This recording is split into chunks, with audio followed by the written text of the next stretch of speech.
Hey guys, Steve from Calypso Fishing Mackay here. A couple of lads have asked me to put up a video of how to tie an FG knot. There's a lot of different ways to do it and different videos out there, but yeah, sort of do this one pretty regularly on the boat, never failed for me. It's nice and easy, nice and quick. So I'll run you through it. What I've got here is just 50-pound fins braid, yellow colour, just for reference when I'm tying it, and Jinkai Plus 80-pound, which is what I typically use. So I'll start to tie that. So when I usually do this on the boat or at home here, getting ready for a trip, the mono that's coming straight off your line, straight off your reel, I typically put that in my mouth to regulate that tension as I'm going. But because I want to try to explain it to you as I go, I've just got a coastal clip on the end. So I'll just clip that on there just so I can still regulate that tension for you and show you what's going on. So when I've got the tension on that braid coming off the line, I just grab my mono leader here and I bring it straight over the top of your braid.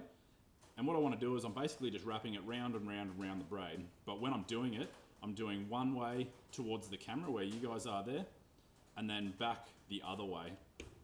So one way, one way, one way, one way. And I essentially do it about 20 wraps, so 10 each side. As I do it, I just want to pull it and just sort of give it a bit of a rub. You'll see as you start going, it's probably difficult in the video to see, but the braid will actually start making wraps along your mono as you go. So I just keep going, just shift my hand position there, keep going. If you sort of give it a shake, it'll just keep finding itself in that right position. So I'll just keep going.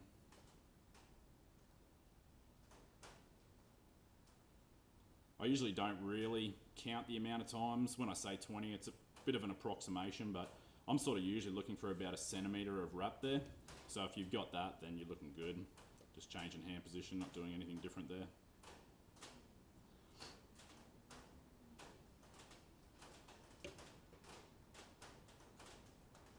I've been tying this knot for a while and I've never had it fail once. There is a lot of different ways to do it, and probably better ways as well, but this is just nice and easy and quick. So what I'll do is I'll stop it there, and to lock that off, what I need to do is actually do a half hitch with this braid to start with, just to lock it off so I don't lose that. So I've just got the trusty Black Panthers here, so I'll give them a snip. And what I want to do with that is just bring that back up around my braid line. Probably a bit difficult to see, but essentially you're just half hitching around your braid and bringing that in, and all that's going to do is just lock off all of your wraps there so you don't lose all the tension. So I'll try to bring it up nice and close for you. Probably looks a little bit messy there at the moment, but we're going to make that look a bit better soon. So now I've got that wrapped off, I just want to do another half hitch. And this time I'm just going to go around both the mono and the braid.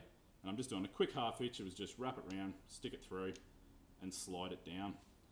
So a very important part of this knot is the tightening of it. I'm just going to give myself a bit more line here. So basically you want something good to wrap your braid around, because you're pulling it that tight that you'll actually cut yourself if you're using this sort of gauge of braid. With the mono, it's probably not too bad, depends how tough your hands are, I suppose. I usually just wrap it around my hand for the actual mono. Make sure there's enough wraps on there, it's not going to come undone, because we're going to put a lot of hurt on this, okay? With the braid, just use usually a pair of handles or something. Be careful, because this braid can actually cut through the handle on a lot of pliers and things like that too. So essentially I've got my two tightening points. As you can see, got the braid and the mono. So all I want to do now is just pull them tight. So I'll just do it in front of the camera, just nice and tight. And I can tell you right now, there's a lot of hurt getting put on that. Just unraveling it here, bit of a mess at the moment, just give me a second. Unwrapping it off the handles of the Black Panthers. So now all I typically do with the end of the mono is just cut that a little bit longer than you will the braid. Just sort of give it maybe a mil or two. And then to make sure that doesn't pull through, I actually get my teeth and the end of that mono piece there, I just flatten it out a bit. Probably not good. Dentists probably won't recommend it, but that's how I've done it there. So it's a little bit flatter now. So there's virtually no way that can pull back through. And then I've got my tail there with the braid, and I just cut that. That doesn't really matter too much. And then if you want to give that a bit more hurt, you can. I usually do after that. As an example, you can sort of see when I bring that in close, it's essentially become one there. So what's happened is the braid has actually cut itself into the mono, and that will not come undone. And that's how I do the FG knot, guys. Nice and easy. I definitely recommend doing more than the 2 half hitches for this example. I just did the 2 just so I can make it a bit quick for you. Takes, you know, maybe a minute to do once you get pretty good and put it in your mouth. And yeah, as I say, hasn't failed for me. It's worked pretty well, and hopefully you guys use it, and that's nice and easy to go up through your runners and shouldn't get caught at all. Thanks very much, guys. Hope you enjoyed the video. Catch you out there on the water. Cheers.